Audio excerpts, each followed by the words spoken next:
कैसे हो आप सभी। मैं रवि रंजन सर स्वागत करता हूं आपका अपने YouTube चैनल इंग्लिश मस्ती रवि के एक बेहतरीन क्लास में।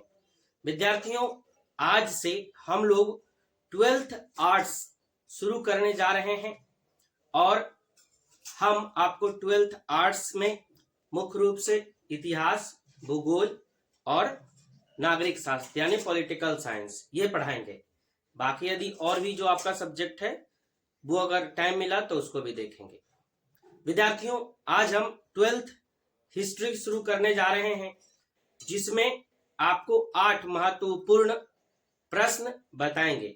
विद्यार्थियों, यहाँ जो भी आपको प्रश्न बताया जा रहा है एकदम इंपोर्टेंट है और सभी हमने एकदम छाट के लिखा है और आपको इसमें ऑब्जेक्टिव प्रश्न तो बताया ही जाएगा। ऑब्जेक्टिव प्रश्न के साथ साथ उस प्रश्न का एकदम डिटेल भी आपको बताया जाएगा। तो आपको यहाँ जो प्रश्न बताया जा रहा है उसको अपने एक नोटबुक में जरूर लिखें, क्योंकि यह सारा प्रश्न बहुत ही इंपॉर्टेंट है और आपके बोर्ड के एग्जाम में देखने को जरूर मिलेगा। तो चलिए विद्यार्थियों, हम लोग आज के क्लास को शुरुआत करते हैं। आज के क्लास को शुरू करते हैं। देखिए विद्यार्थियों, 12th आर्ट्स हिस्ट्री, अभी हम क्या देख रहे हैं? हिस्ट्री। बीवीआई ऑब्जेक्टिव, ये जो ऑब्जेक्टिव जितना भी है सभी आपके परीक्षा में 4 से 5 बार 6 बार पूछा जा चुका है और यहाँ ऑब्जेक्टिव ही नहीं देखेंगे, ऑब्जेक्टिव के साथ साथ उसका डिटेल भी देखेंगे। देखिए फर्स्ट क्वेश्चन क्या कह रहा। फर्स्ट क्वेश्चन आपका है बाबू, भारत में रेलवे लाइन की शुरुआत कब हुई? तो ये जो प्रश्न है ये प्रश्न 2022 में, 21 में, 23 में, 17 में और भी पीछे अगर आप जाइएगा तो पूछा गया है। तो भारत में जो रेलवे लाइन है उसकी शुरुआत 1853 में हुई। कब हुई बाबू? 1853 में। अब देखिए इसका थोड़ा सा डिटेल देखते हैं। तो प्रथम ट्रेन जो है वो मुंबई से ठाणे के बीच चली थी, है ना। प्रथम ट्रेन कहां से कहां तक चली थी? मुंबई से ठाणे तक, जिसका टोटल दूरी 34 किलोमीटर था। ठीक है, और इसमें 3 इंजन लगा हुआ था। एक इंजन का नाम था साहिब, दूसरा का नाम था सुल्तान और तीसरा का नाम था सिंध। इन 3 इंजनों के द्वारा ये ट्रेन का संचालन किया गया था। और आपसे एक क्वेश्चन और पूछता है कि जिस समय भारत में प्रथम रेलवे लाइन चली थी उस समय भारत का गवर्नर जनरल कौन था? तो उस समय भारत के गवर्नर जनरल कौन थे? लॉर्ड डलहौजी थे। कौन थे? लॉर्ड डलहौजी। और इन्हीं लॉर्ड डलहौजी को भारत में रेलवे का जनक माना जाता है। तो यहां से देखिए आपका एक क्वेश्चन तो आप जाने ही कि भारत में रेलवे लाइन का शुरुआत कब हुआ, तो 1853 में। दूसरा क्वेश्चन कहां से कहां तक चला? मुंबई से ठाणे तक। तीसरा क्वेश्चन कितना किलोमीटर था? 34 किलोमीटर। चौथा इसमें कितना इंजन था? 3 इंजन। साहिब, सुल्तान और सिंध किसके शासन काल में चला? लॉर्ड डलहौजी। और भारत में रेलवे का जनक किसको माना जाता है? लॉर्ड डलहौजी को। तो आपको इतना पॉइंट इससे याद रखना है ताकि यदि आपको शॉर्ट में भी क्वेश्चन आ जाए तो आपके हिसाब से शॉर्ट में भी बन जाए। देखिए नेक्स्ट क्वेश्चन क्या कह रहा। नेक्स्ट क्वेश्चन नंबर 2 है, कह रहा बंगाल विभाजन की घोषणा कब हुई? बंगाल विभाजन की घोषणा कब हुई? बाबू ये क्वेश्चन देखिए कितना साल पूछा गया है, 22, 21, 23, 19, 18, 17, 6 साल लगातार। यदि हम और पीछे जाएंगे तो और भी आपको मिल जाएगा। तो बंगाल विभाजन की घोषणा जो है 1905 ईस्वी में हुआ था। कब हुआ था बाबू? 1905 ईस्वी में। और इस समय जो बंगाल था, बंगाल के गवर्नर जनरल कौन थे और भारत के गवर्नर जनरल कौन थे? तो थे लॉर्ड कर्जन। कौन थे? Lord Curzon. लॉर्ड कर्जन ने ही बंगाल के विभाजन में महत्वपूर्ण भूमिका निभाई थी। ठीक, चलिए नेक्स्ट क्वेश्चन नंबर 3 की तरफ बढ़ते हैं। क्वेश्चन नंबर 3 क्या कह रहा? भारत का अंतिम मुगल बादशाह, भारत के अंतिम मुगल बादशाह कौन थे? मुगल वंश जो कि जिसका स्थापना 1526 ईस्वी में हुआ, है ना, और 1857-62 तक लगभग ये भारत में था। 1862 में मुगल वंश की मतलब कि जड़ से खत्म हो गया, है ना। तो भारत का जो मुगल वंश का अंतिम बादशाह थे वो थे बहादुर शाह जफर। कौन थे बाबू? बहादुर शाह जफर। देखिएगा बहादुर शाह जफर जो कि 1775 से 1862 तक, कब से कब तक थे? 1775 ईस्वी में इनका जन्म हुआ, 1862 ईस्वी में मृत्यु हुआ।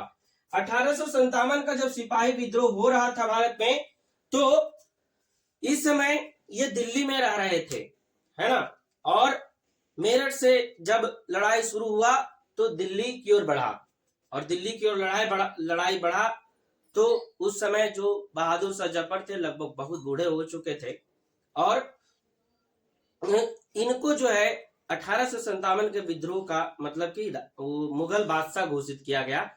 तो उस समय ये जो बूढ़े जफर थे उनके बाजुओं में भी ताकत आ गई और ये भी तलवार उठा के लड़ने के लिए तैयार हो गए। ठीक है, तो उस समय हुआ क्या, उस समय एक अंग्रेज था जो बहादुर शाह जफर को पकड़ने के लिए गया था।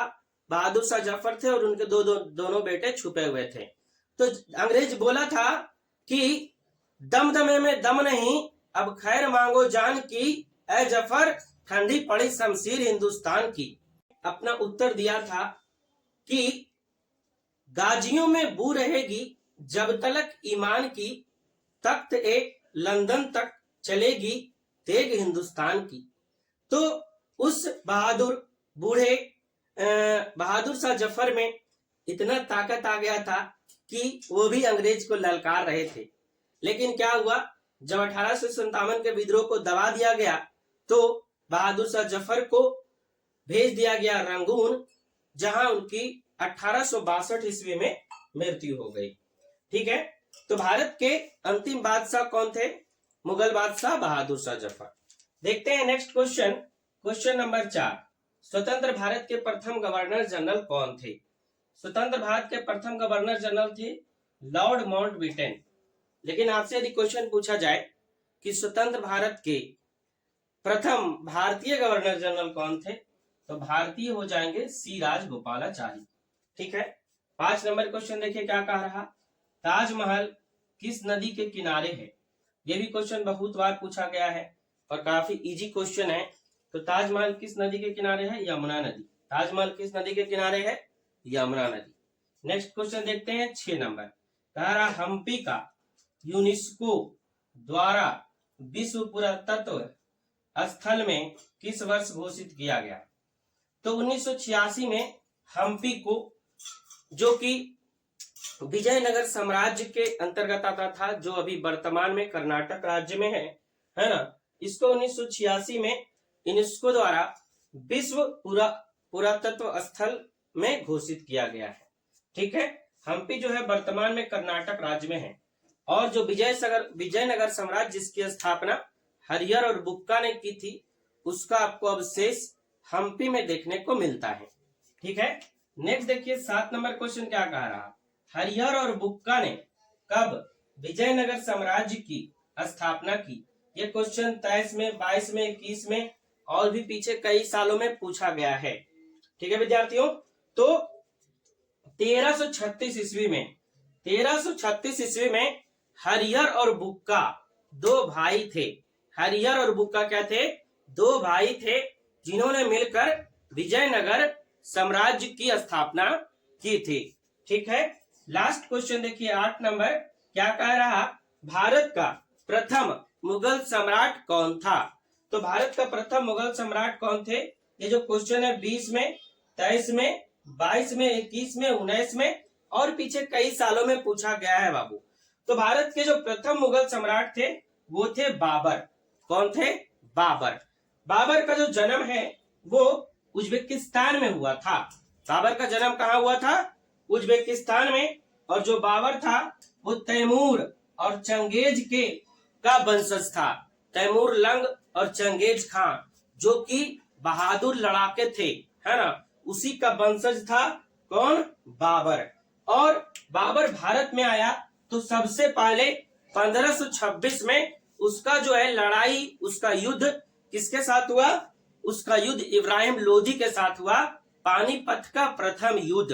पानीपत के प्रथम युद्ध में बाबर ने इब्राहिम लोदी को काफी बुरे तरीके से हराया और बाबर जो है वो पहली बार तोप का प्रयोग किया और तोप के प्रयोग में भी तुगलमा नीति का प्रयोग किया था, है ना। और 1527 में चंदेरी का युद्ध हुआ, 1528 में खानवा का युद्ध हुआ, 1529 में घग्गर का युद्ध हुआ और ये चारों युद्ध लड़ के भारत में बाबर ने मुगल साम्राज्य की स्थापना की और जो भी उस समय का राजा था उसको हराया, है ना।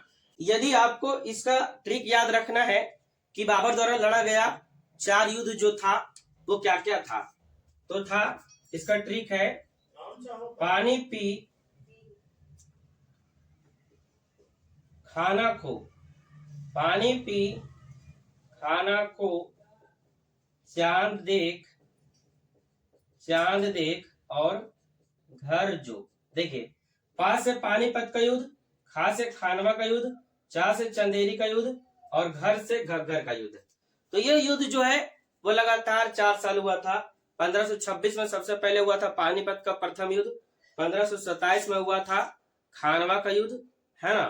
1527 में खानवा का युद्ध, 1528 में चंदेरी का युद्ध और 1529 में घग्गर का युद्ध।